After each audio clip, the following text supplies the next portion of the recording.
part of the core of what I think we're getting at here is there are different ways of expressing criticism, and that it's not like when I hear certain criticism, and some criticism is great, don't get me wrong, but when I hear some of it, I'm like, you're assuming that there's some sort of moral high road that you've found that you expect everyone to present information as.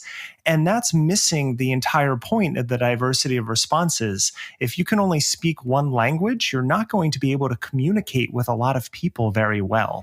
Yeah, and this is the tricky, one of the very tricky aspects of what we're trying to do, right? We're critiquing the yoga and wellness culture to some extent from within it. And one of the things that I think has made the yoga and wellness culture susceptible to conspirituality is this taboo against critical thinking, against judgment, against, saying that something is wrong and something else is right. So it's like there's this way of communicating that's idealized that kind of borrows from nonviolent communication or couples therapy or, some way of really being in an active listening mode, which is beautiful and very, very useful and necessary, I think, in the right contexts. But it sometimes privileges that at the expense of healthy critique and robust debate. And some of that, I actually wish there were more people who are willing to just roll their eyes at some of these people we cover and say, come on, what are you talking about? That's clearly nonsense.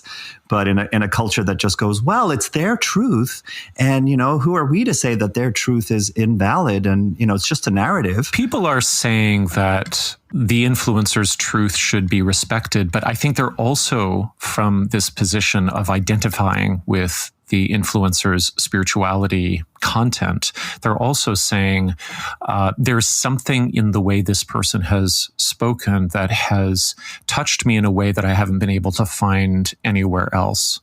And so when people are profoundly moved by Zach Bush and his sermon about swimming with the fishes, or when people are profoundly moved. So you just laughed, Julian. I can't fucking help it. No, but isn't this the thing, right? Like, I'm glad we're actually doing this because it just happened. Yeah. You said swimming with the fishes with just a little bit of hot sauce.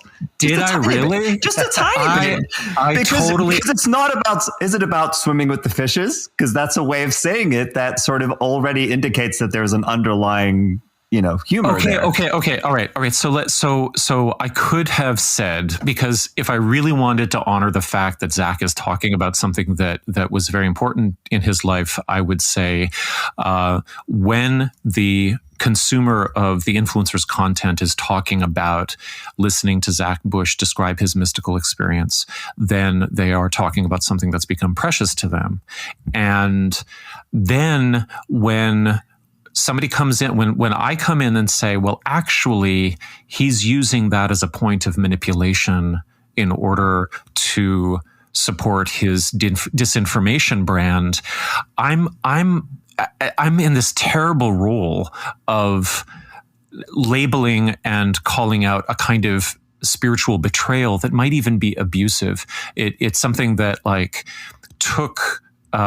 it spoke to the most altruistic part of the consumer's psyche or their spirituality, when perhaps they haven't had access to things that have inspired them in the same way. And I'm saying, no, don't be fooled. And that's a really terrible job actually to do. I don't know how to do it politely. It's a great insight. Because essentially what you're doing is you're taking someone who they associate with all of the feelings they might have in hearing that kind of account of something very poetic and very spiritual. And you're saying, but actually, here are some other angles on this person. And for them, so far, all they have is like, wow, this person really inspired me and touched me in a place that feels sacred. Because they shared a mystical experience. Yeah. And they shared it in a very compelling way.